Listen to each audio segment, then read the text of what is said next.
Buenos días. Hoy vamos a hablar de un tema que es importante para conocer la realidad de lo que sucede cuando exponemos la palabra de Dios. Cuando un predicador habla y anuncia el mensaje de salvación, cuando anuncia el evangelio.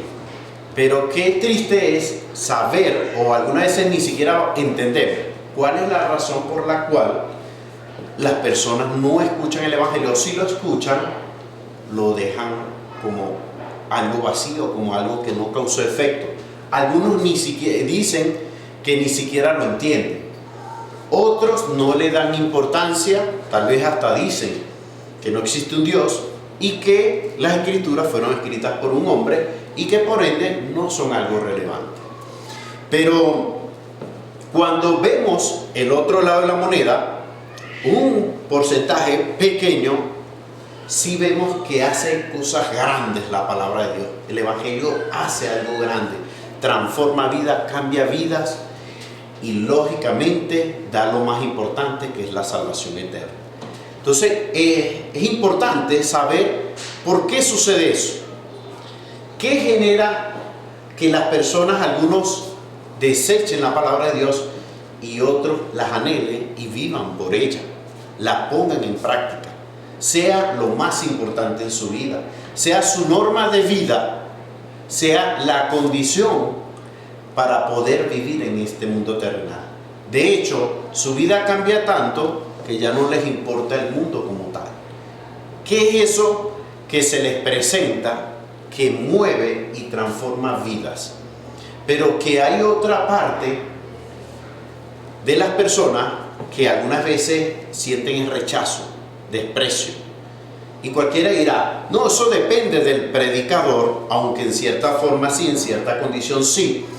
Pero cuando la palabra es expuesta tal y como fue escrita, o por lo menos el mensaje está coordinado, está en la vía, o está francamente en dirección a lo que dice el evangelio, debería causar un efecto. Y muchas personas dicen, no, es la iglesia, es el predicador, es que no tienen emoción esas personas, y no es eso. Y esta mañana vamos a hablar de ese tema, pero lo vamos a hablar como lo habló o como lo explicó Jesús, nuestro Salvador, en una época cuando ya tenía bastante tiempo predicando el evangelio, y no nada más él, sino que él había un enviado primero que él, que comenzó también a predicar el evangelio, predicar la palabra de Dios,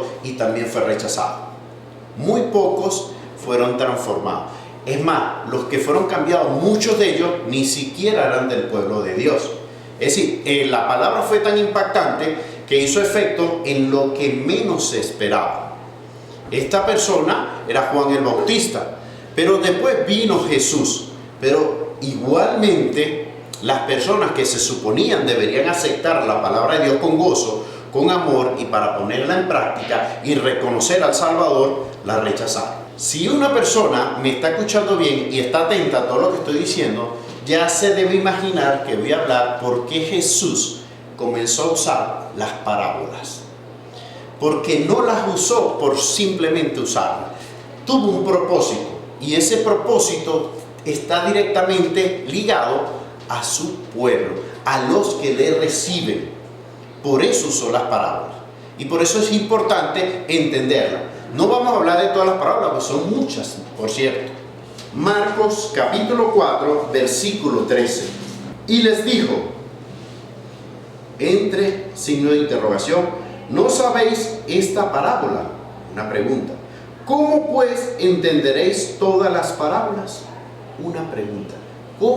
Si no entiendes esta parábola, ¿cómo entenderás las demás parábolas?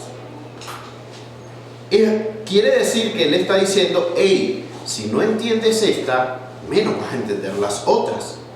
Es decir, todo tiene una razón de ser. Y vamos a ver algo que él también dice, que es importante, que a partir de ese momento él habla de esta manera. Vamos ahí al versículo ahora 33 de ese mismo capítulo. Con muchas parábolas como esta les hablaba la palabra, conforme a lo que podían oír, conforme a lo que podían oír. Y sin parábola no les hablaba, aunque a sus discípulos en particular les declaraba todo. Es decir, aquí vemos algo también interesante, porque dice que les hablaba a sus discípulos en particular, a los discípulos, les declaraba todo a través ¿de qué? De las parábolas. Pero ya aquí nos está mostrando que no, las parábolas no eran para todos, porque dice, con muchas parábolas como esta les hablaba la palabra, conforme a lo que podían oír. Viendo estos versículos, ya nos muestra algo interesante de las parábolas. Porque si las palabras están allí, lógicamente son importantes. Pero hay algo que nos debe causar un poquito más de curiosidad o ganas de poder entender las parábolas. Y vamos a ver el versículo 11, 4:11. Jesús le dice, y les dijo, a vosotros os es dado saber el misterio del reino de Dios. Imagínense, nada más y nada menos. Sabemos que un misterio es algo que está oculto, algo que no ha sido revelado. Eso es un misterio, es algo del cual toda persona tal vez tenga la intención de saber, pero por eso causa una sensación en una persona, un interés, tal vez alguna vez mayor, pero que aquí Jesús nos está diciendo claramente que a vosotros os es dado conocer ese misterio, pero también aclara ¿cuál es ese misterio? Nada más y nada menos del reino de Dios. Imagínense. Entonces, ahí te está abriendo una puerta grandísima, algo que pocas personas tienen la oportunidad de conocer. Y dice, mas a los que están fuera, por parábola, todas las cosas. Entonces quiere decir que hay una parte que se les da a conocer el reino de Dios, pero hay otras personas por las cuales se les habla por parábola.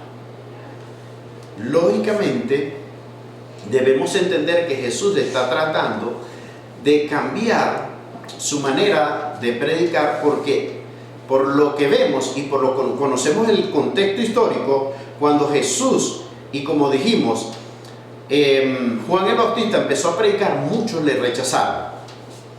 Y en este momento, ya teniendo como 2 años aproximadamente de estar predicando el Evangelio, ¿cómo es posible que todavía había un rechazo total hacia él? Había odio. Es más, antes de que sucediera esto, a Jesús lamentablemente era tan odiado que empezaron a decir que los milagros que él hacía y todas las maravillas y señales que hacía, las hacía por medio de Beelzebú o por medio del demonio. Imagínense la blasfemia contra Dios, porque no querían entender que él era el Hijo de Dios. Y eso causaba en ellos que cayeran en algo que es muy bajo y que es típico de todo incrédulo, que es hacer abominación contra Dios, blasfemia contra Dios, y es mancillar y pisotear el nombre de Dios. Entonces ya Jesús toma otra manera, otra forma de revelarse como tal, o de revelar la palabra, y es de esta manera. Entonces quiere decir que debemos estar atentos a esta manera de Dios predicar el Evangelio, porque vamos a ver allí tal vez cosas que nos van a llamar mucho la atención, o que la habíamos leído o que la habían explicado y no comprendíamos bien, pero Dios mediante el Espíritu de Dios nos va a dar discernimiento para entenderlo. Y viendo todos estos elementos, vamos a comenzar a leer una de las parábolas más conocidas, que es la parábola del sembrador. También hay una que también es muy conocida, tal vez más que esta, que está en Lucas, que tiene que ver con el hijo pródigo. Pero en esta mañana vamos a leer esta, porque esta muestra las razones por las cuales el Evangelio es rechazado. Muestra por qué muchas veces nosotros igualmente debemos ir y predicar el Evangelio, pero que van a haber corazones, terrenos, del cual van a lamentablemente actuar de una forma grotesca, una forma negativa. Comenzamos a leer desde el versículo 2 del capítulo 4 de Marcos. Y les enseñaba por parábolas muchas cosas y les decía en su doctrina. Escuchen bien, en su doctrina. Oí, he aquí el sembrador salió a sembrar. Y al sembrar aconteció que una parte cayó junto al camino y vinieron las aves del cielo y la comieron. Otra parte cayó en pedregales, donde no tenía mucha tierra, y brotó pronto, porque no tenía profundidad de tierra. Pero salido el sol, se quemó, y porque no tenía raíz, se secó. Otra parte cayó entre espinos, y los espinos crecieron y la ahogaron, y no dio fruto. Pero otra parte cayó en buena tierra, y dio fruto, pues brotó y creció, y produjo a 30, a 60 y a 100 por uno. Entonces le dijo, el que tiene oídos para oír, oiga. Y ahora prestemos mucha atención porque va a decir palabras fuertes. Cuando estuvo solo, los que estaban cerca de él, con los 12, le preguntaron sobre la parábola. Es decir, los mismos discípulos quedaron como confundidos, querían saber la razón por la que le hablaba por parábolas, y estando con él, lógicamente le preguntaron, porque los discípulos que son personas que aprenden y siguen a un maestro. Pero como siempre he dicho yo, pero también ponen en práctica lo aprendido, porque si no, no son discípulos. Y ahí es donde dice ya el versículo que habíamos leído, y le dijo, a vosotros os es dado saber el misterio del reino de Dios, mas a los que están afuera, por parábolas todas las cosas. Para que viendo, escuchen bien, para que viendo, vean y no perciban, y oyendo, oigan y no entiendan. Para que no se conviertan, mira lo que dice, para que no se conviertan, y les sean perdonados los pecados. Esta palabra es fuerte. Ya aquí, el que conoce medianamente el Evangelio empieza la cabeza a volvérsele loca, porque dice, este versículo no me cuadra con la justicia de Dios. Dios es bueno. Entiendo, cualquiera pudiera decir, pero ahí dice, y no entiendan para que no se conviertan y les sean perdonados los pecados. De hecho, esta es una cita que viene del libro de Isaías, capítulo 6, del 9 al 10. No lo vamos a buscar, pero esa cita viene del antiguo pacto. Y aquí él está diciendo que ese es el propósito, realmente. Uno de los propósitos. Porque el 11 le dice el propósito que es para los discípulos, pero aquí en el 12 también le dice cuál es el propósito hacia los no creyentes. Cuando leemos el libro de Isaías, voy a nada más decir un resumen, el libro de Isaías nos damos cuenta por qué él dijo esto, el profeta por qué lo dijo y por qué Jehová se lo dijo. Y para resumirlo un poco y llevarlo al contexto histórico, por eso es que las parábolas, para los que nos están escuchando y presten mucha atención, las parábolas hay que estudiarlas conforme a su contexto histórico también. Y el contexto histórico acá también nos está llevando aún más atrás, porque él está citando el Antiguo Testamento, y para poder entender lo que él está diciendo aquí es que dice el Antiguo Testamento y entender por qué Isaías en ese momento Jehová le estaba prediciendo eso. Y se lo vamos a resumir muy rápido, pero tenía que ver con el pueblo de Dios. Estaba totalmente apartado de la ley de Dios. Y el pueblo de Dios en ese momento, Dios le estaba profetizando que iban a perecer, que iban a ser entregados al rey de Babilonia y los iba a destruir. Es decir, hay palabras muy fuertes contra el pueblo de Israel y el pueblo de Judá, porque ya ahí estaban divididos. Entonces, a este momento histórico es porque, lamentablemente, aunque usted no lo crea, en este momento, que es el nuevo pacto, o todavía estábamos dentro del antiguo pacto, lamentablemente, este pueblo a quien Jesús se le presenta, estaban haciendo nuevamente lo mismo, pero con el propio Jesús. Es decir, el propio camino, la verdad y la vida la tenían enfrente y lo estaban rechazando. Su pueblo escogido estaba rechazando al que lo iba a salvar. El hecho de que nuestro Señor les diga hasta aquí, no les muestro más, no les digo más, no les digo cuál es el camino, es para bien de ustedes mismos. Pero cualquiera aquí diría, Dios, Jesús, es malintencionado. Por eso es que yo no creo en que la persona pueda ser predestinado o pueda ser escogido, porque eso sería algo injusto. No, es escogido y es predestinado en base a lo que Dios ve en tu corazón, a lo que Dios ya discernió de ti mucho antes de la creación del mundo. No es que Dios a lo malo o malintencionadamente te manda al infierno, tú mismo te manda. Y la Biblia lo dice claramente en Juan capítulo 3. Entonces debemos entender que nosotros, cuando rechazamos a Jesús, ya somos condenados. Entonces no es la culpa de Dios, es nuestra culpa. Y ahora seguimos en el versículo 13. Y les digo, ¿no sabéis esta parábola? ¿Cómo pues entenderéis todas las parábolas? Ya lo habíamos leído, pero para llegar al contexto, el sembrador, ahora dice, el sembrador, mire, empieza a explicar, el sembrador es el que siembra la palabra de Dios. El sembrador siembra la palabra, muy importante. Y estos son los de junto al camino, en quienes se siembra la palabra, pero después que la oyen, mire lo que dice para coma, enseguida viene Satanás y quita la palabra que se sembró en sus corazones. Seguimos viendo el contexto histórico y el momento histórico.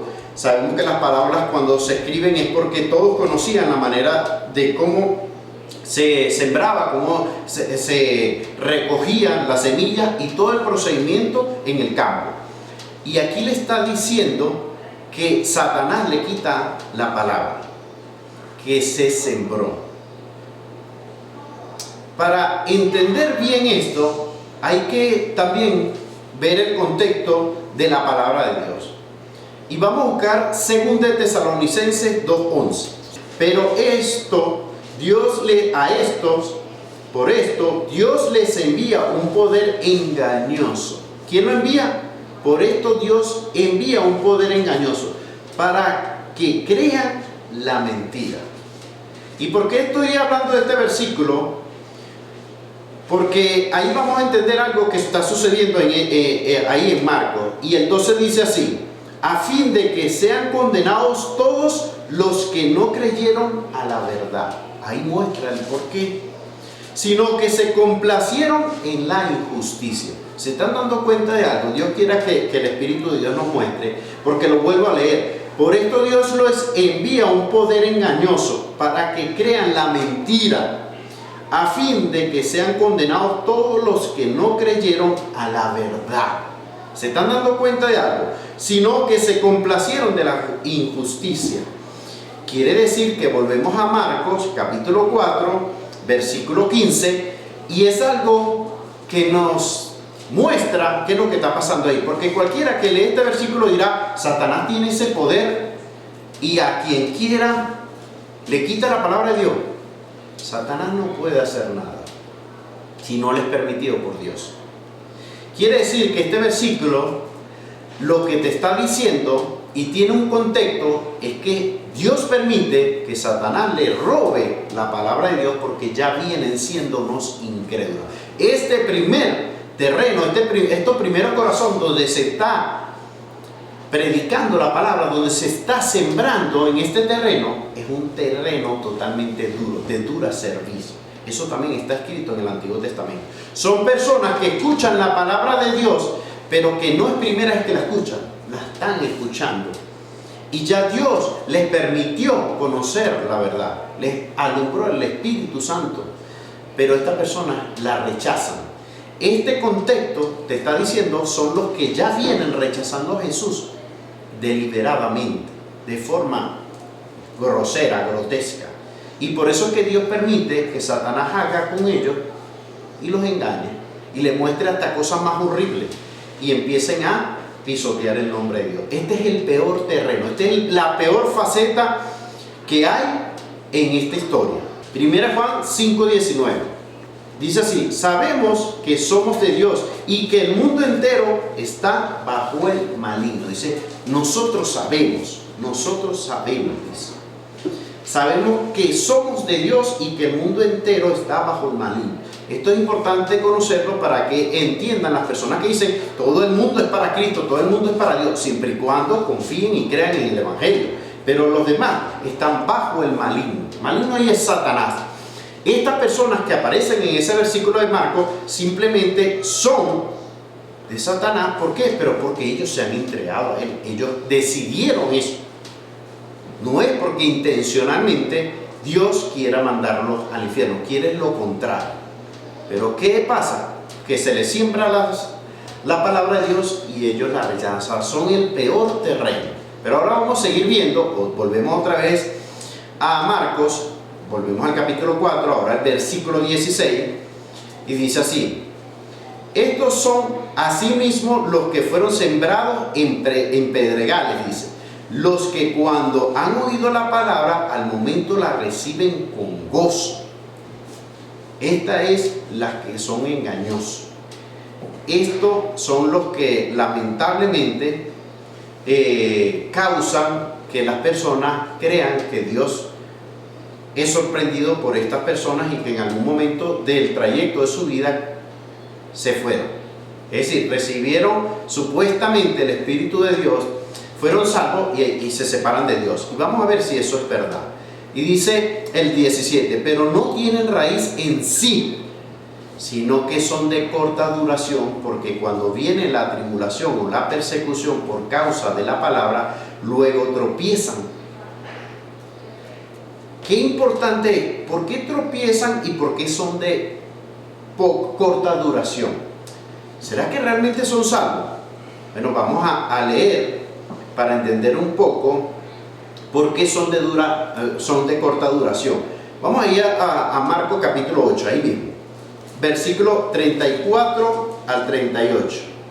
Y llamando a la gente y a sus discípulos, les dijo: si alguno quiere venir en pos de mí, niéguese a sí mismo y tome su cruz y sígame. Vamos a ver qué sucede luego. Porque todo el que quiera salvar su vida la perderá, y todo el que pierda su vida por causa de mí y del Evangelio, muy importante, la salvará. Porque ¿qué aprovechará el hombre si ganare todo el mundo y perdiere su alma? ¿O qué recompensa dará el hombre por su alma? Porque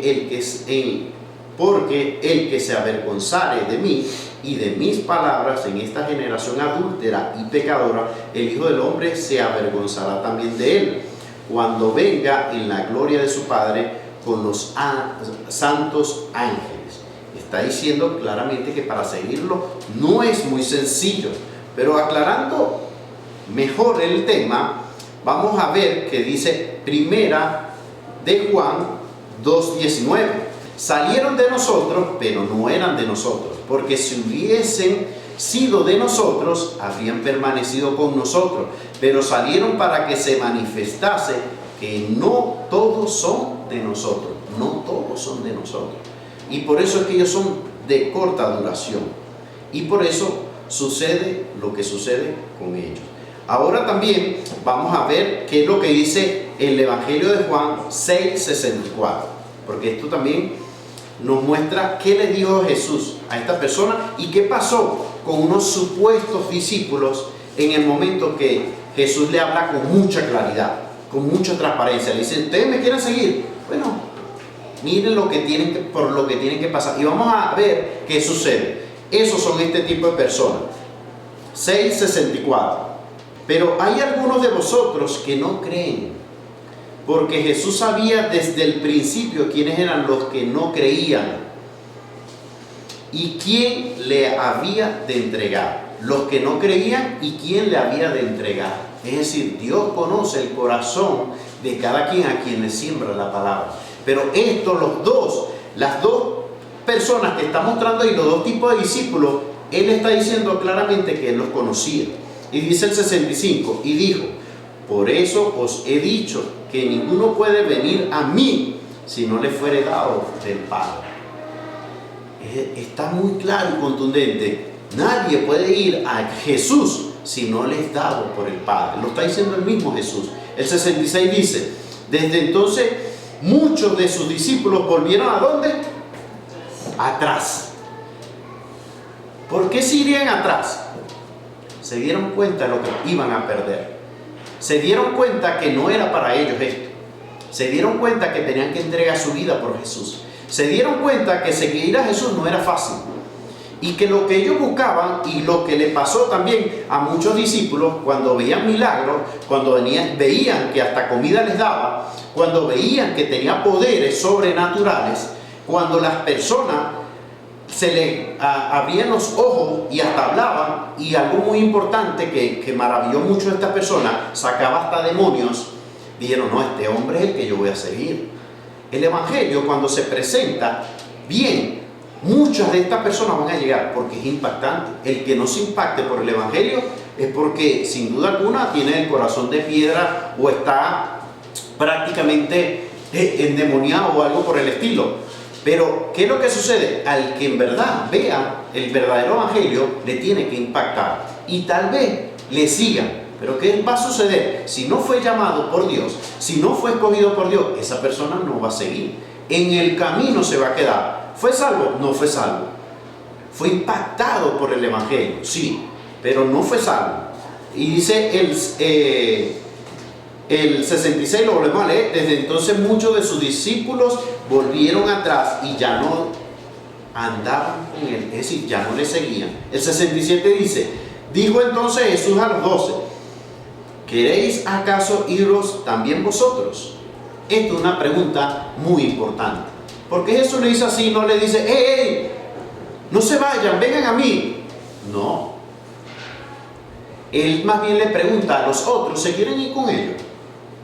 Esa pregunta nos la hace siempre Dios. ¿Se quieren ir con el mundo?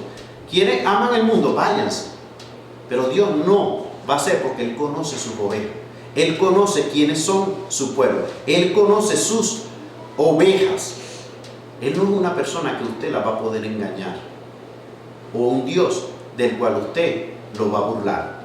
Está claro aquí en estos versículos que lo que le está diciendo, en pocas palabras: si se quieren ir, váyanse.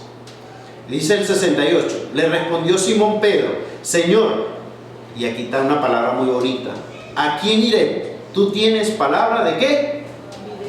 Esa es la respuesta.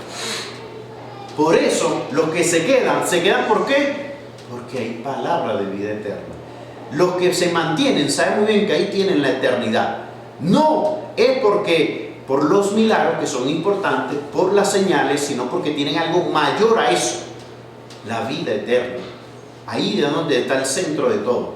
Al menos los que se van están pendientes de lo que le va a suceder en el mundo, lo que van a perder. Porque sí es verdad, para seguir a Cristo hay que dejar el mundo, hay que dejar amar el mundo. Y esto es lo impresionante, lo fuerte de la persona que realmente salva. ¿Se están dando cuenta que la parábola del sembrador no te está diciendo claramente cuál es el tipo de persona que van a la iglesia? Que por qué suceden las cosas en la iglesia, por qué la palabra de Dios es rechazada en su mayor cantidad, que un porcentaje muy elevado de las personas verdaderamente no se convierten. Y dice el 69: a nosotros, mire lo que dice: y nosotros hemos creído y conocemos que tú eres el Cristo. Nosotros, dice, los que se quedaron. Y nosotros hemos creído y conocemos que tú eres el Cristo, el Hijo del Dios viviente. Característica fundamental en el verdadero creyente. 70. Jesús le respondió: ¿no os he escogido yo a vosotros los 12? Y uno de vosotros es el diablo. ¿Quién escogió a los 12, a los discípulos? Es el mismo Cristo, es el mismo Dios. De hecho, en el otro versículo que leímos anteriormente, dice que Dios mismo los trae a Cristo. Y entonces ahí termina con el 71 diciéndole, yo conozco a los que me traicionan. Porque él claramente le dice, así existen en todas las iglesias Judas.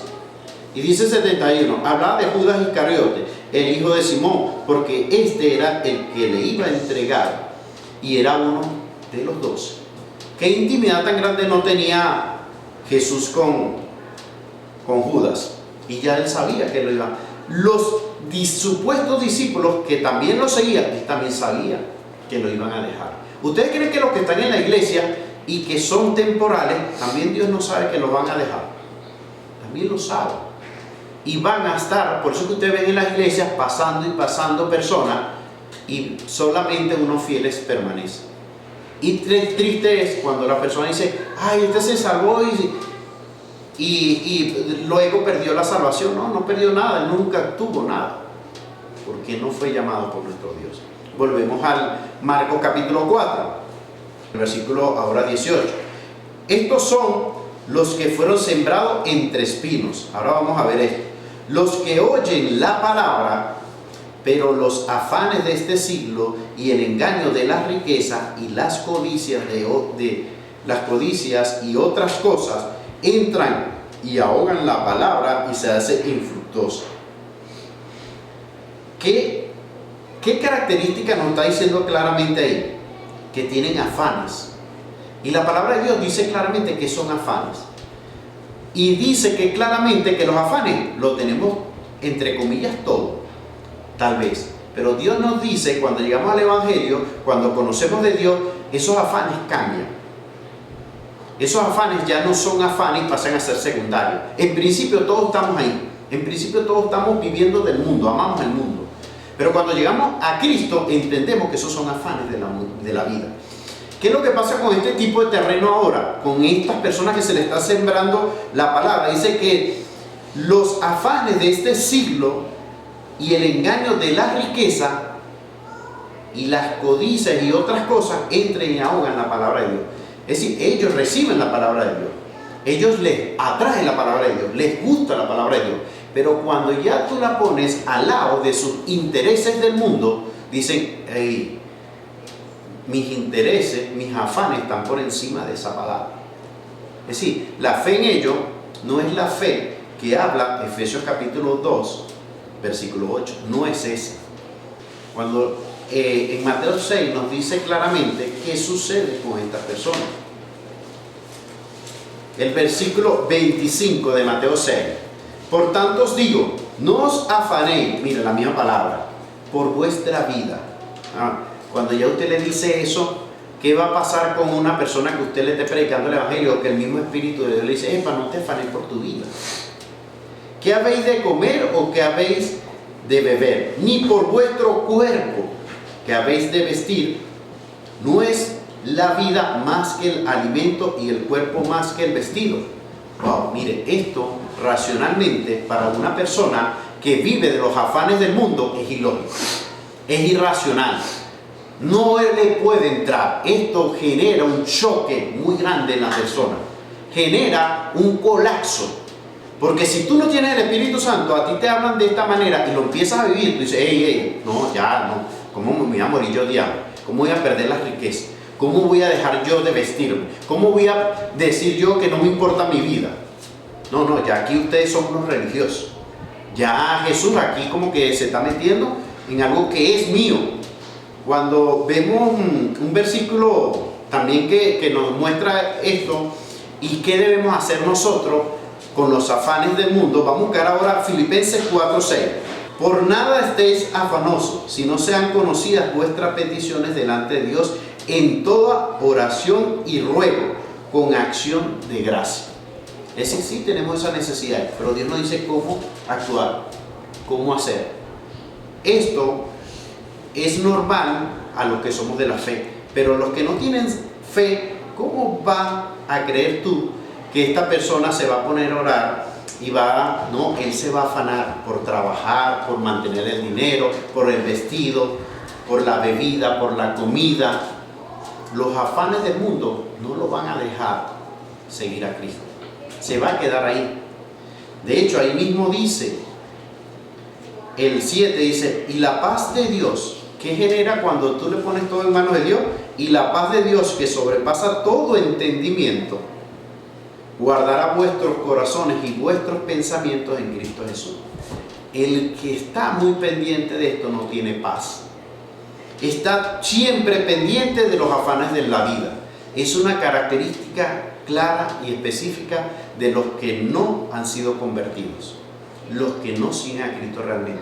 Porque los que verdaderamente conocen a Dios y saben que Dios les va a proveer todas las cosas, como vimos en Mateo 6, tienen paz, porque esa paz viene de Dios, que sobrepasa todo entendimiento. Ni siquiera usted puede lograr explicar bien, con claridad, a estas personas cómo pueden obtener. Por más que usted le diga, él se va a afanar. No va a poder controlar esa ansiedad, porque el afán es el constante pensamiento, es el constante meditación en un problema, en algo que te genera una ansiedad.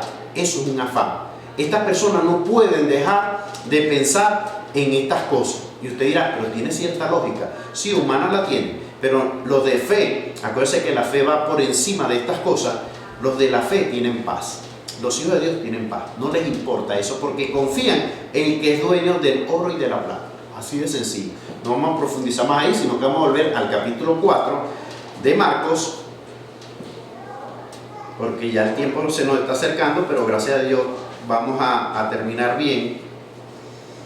Ahora tenemos el versículo 20, y esta es la tierra, espero que estemos la mayoría por lo menos, o todos aquí, que es una tierra que da fruto. Y qué bonito es entender bien a esto, porque si no estamos allí tenemos que clamar a Dios y pedirle perdón, porque tal vez en algunos de los versículos anteriores se vio usted reflejado, y si se vio reflejado está en peligro o está prácticamente aparte de Dios, no es de su reino. Ahora el versículo 20 dice quiénes son los que están con él. Es decir, que de los 4 terrenos uno solo es el que es fértil. Estos son los que fueron sembrados en buena tierra, los que oyen la palabra y la reciben. Porque no es nada más, si ustedes se van a los versículos anteriores, no es nada más oírla, sino que la reciben. Que dice Juan 1:9, dice claramente, no se recuerdan, ahorita lo buscamos, pero vamos a terminar de leer el versículo, y dan fruto a 30, a 60 y a 100 por uno. Volvemos a leerlo. Y estos son los que fueron sembrados en buena tierra, los que oyen la palabra y la reciben y dan fruto a 30, 60 y a 100 por uno. Vamos a ver qué dice primero Juan capítulo 1 versículo 9. Aquella luz verdadera que alumbra a todo hombre venía a este mundo, y el mundo en el mundo estaba, y el mundo por él fue hecho, pero el mundo no le conoció. A lo suyo vino y los suyos no le recibieron. Ese es el contexto que está viviendo Jesús en ese momento. Por eso es que la mayoría, ustedes ven ahí, que eso fue el rechazo a él. Mas a todos los que le recibieron, a todos los que creen en su nombre, les dio potestad de ser hechos hijos de Dios, a los cuales no son engendrados de sangre, ni de voluntad de carne, ni de voluntad de varón, sino de Dios. Aquel verbo fue hecho carne y habitó entre nosotros, y vimos su gloria, gloria del unigénito del Padre, lleno de gracia y de verdad. Tristemente, ahí sucedió fue eso, y por eso es que el contexto con las parábolas es ese. Ahora vamos a leer ahí mismo en Juan capítulo 15. Yo soy la vid verdadera, y mi Padre es el labrador. Todo pámpano que en mí no lleva fruto, lo quitará, y todo aquel que lleva fruto lo limpiará para que lleve más fruto. Ya vosotros estáis limpios, ¿por qué? Por la palabra que os he hablado. Por la palabra. Y lo importante, permaneced en mí y yo en vosotros, como el pámpano no puede llevar fruto por sí mismo, sino permanece en la vid, así tampoco vosotros, si no permanecéis en mí. Yo soy la vid, vosotros los pámpanos. El que permanece en mí y yo en él, este lleva ¿Qué dice? Mucho fruto. Eso es lo que está hablando allá. Porque separados de mí, nada podéis hacer.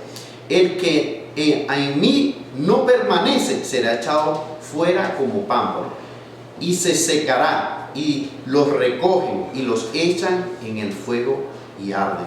Si permanecéis en mí y mis palabras permanecen en vosotros, pedid todo lo que queréis y os será hecho. El contexto es para los hijos de Dios que saben pedir. En esto es glorificado mi Padre, en que llevéis mucho fruto y seáis mis discípulos. Ahora yo les recuerdo algo. Él aquí dice, en esto es glorificado mi Padre, en que llevéis mucho fruto y que seáis así mis discípulos. Todos estamos llamados a ser discípulos de Dios. Todos. Y ustedes dirán, ¿por qué? Porque somos personas que vamos a aprender de la palabra, vamos a ser seguidores y vamos a poner por obra. De hecho, ese es el gran mandamiento realmente. Y para recordarlo, vamos a leer Mateo 28, 19. Y Jesús se acercó y les habló diciendo: toda potestad me es dada en el cielo y en la tierra. Por tanto, id y haced ¿qué? Discípulos a todas las naciones, bautizándolos en el nombre del Padre, del Hijo y del Espíritu Santo. El 20 también nunca debemos olvidarlo. Enseñándoles que guarden todas las cosas que os he mandado. Que guarden todas las cosas. Y he aquí yo estoy con vosotros todos los días hasta el fin del mundo. Es algo que va a permanecer hasta que esto se acabe. Él va a estar con sus discípulos.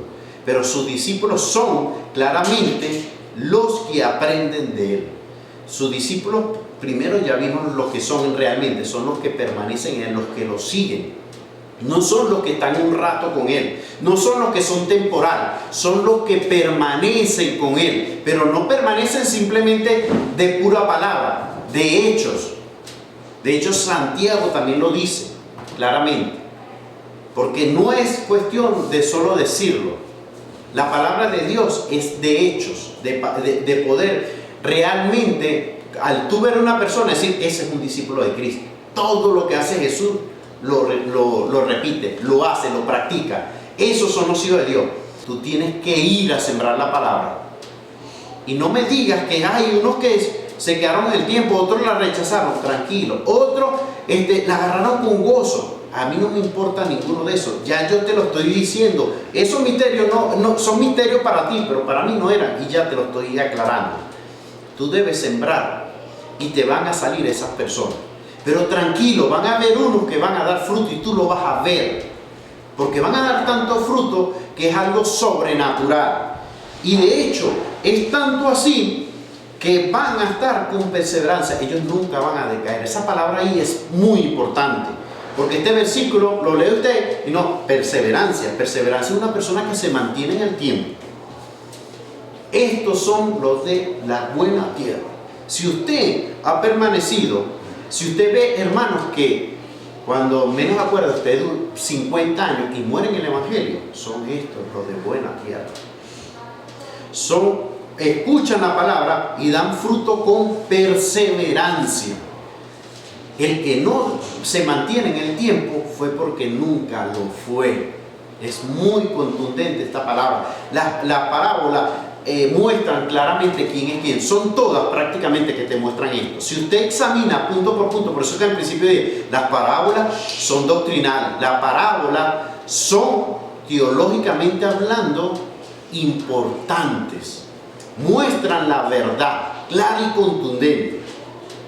Entonces, el que no desprecia las parábolas está despreciando doctrina, está despreciando teología, está despreciando verdades, está despreciando conocer los misterios.